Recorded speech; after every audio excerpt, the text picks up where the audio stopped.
Welcome to the Manila Bulletin Daily Rundown, where we bring you the latest stories that matter to Filipinos straight from the heart of the Manila Bulletin newsroom. Here's the quick rundown of today's top stories. Monday, September the 9th. Alice Guo faces probe from the Senate after arrest, cited in contempt for the second time for lying. Suspended Mayor Alice Guo made an appearance at the Senate hearing after her arrest in Indonesia last September 4th. But things didn't quite expect it, as she refused to confirm that she is a Chinese national named Guo Huaping, despite being confronted with documents from the National Bureau of Investigation showing her fingerprints as Alice Guo, matching that of Guo Huaping. Guo also refused to disclose who was giving her death threats and insisting the need to reveal it in an executive session which senators refused to accede to. Hontiveros then moved to cite the former mayor in contempt. Senator Joel Villanueva seconded her motion.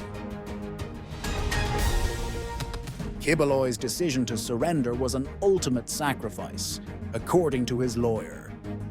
Kingdom of Jesus Christ leader Pastor Apollo Kibuloy made a sacrifice when he surrendered to the police and military forces last Sunday, September 8th.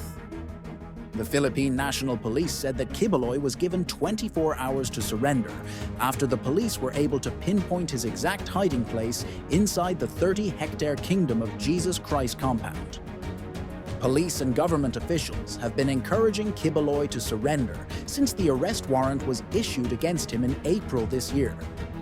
Kibuloy, however, would not heed, and Torian said this was because availing his right to await the result of the legal remedies being resorted to by his lawyers.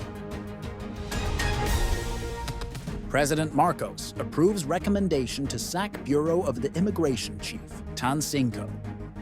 This developed after Department of Justice Secretary Crispin Remulla said he had suggested to the president to replace Tan Cinco amid ongoing investigations on how Guo managed to leave the country undetected. On Monday, Remulla said that he asked President Marcos to relieve and replace Tan Cinco, whom Remulla earlier said failed to promptly inform the Department of Justice that Guo had already left the Philippines. Chavez, however, did not disclose if President Marcos already has a replacement for Tan Cinco. Vice President Sara Duterte explains refusal to answer the Office of the Vice President budget questions. Vice President Sara Duterte said that her refusal to answer questions during the first budget deliberations for the Office of the Vice President's proposed 2025 budget was because it was being used by some lawmakers to attack her. In a videotaped interview, a transcript of which was released by the Office of the Vice President on Monday, September 9th, Duterte also cited that the country's coffers are on the hands of two people, though she didn't mention names. However, she eventually told lawmakers that she will forego the opportunity to defend her budget and will instead defer to the wisdom of Congress.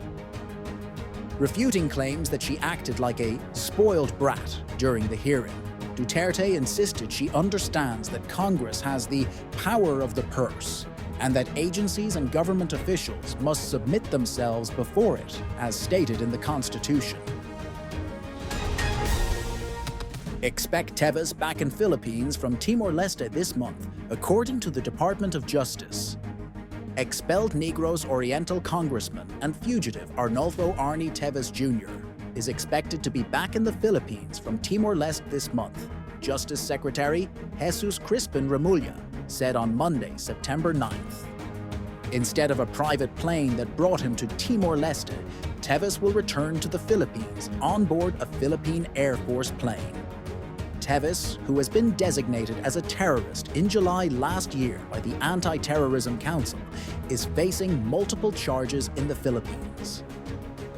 The International Criminal Police Organization, or Interpol, had also issued a red notice against Teves, which is a request to law enforcement worldwide to locate and provisionally arrest a person pending extradition, surrender, or similar legal action. Teves flew to Timor-Leste to get asylum but was denied. For more stories, Visit www.mb.com.ph or follow Manila Bulletin on social media. Thank you for watching The Rundown.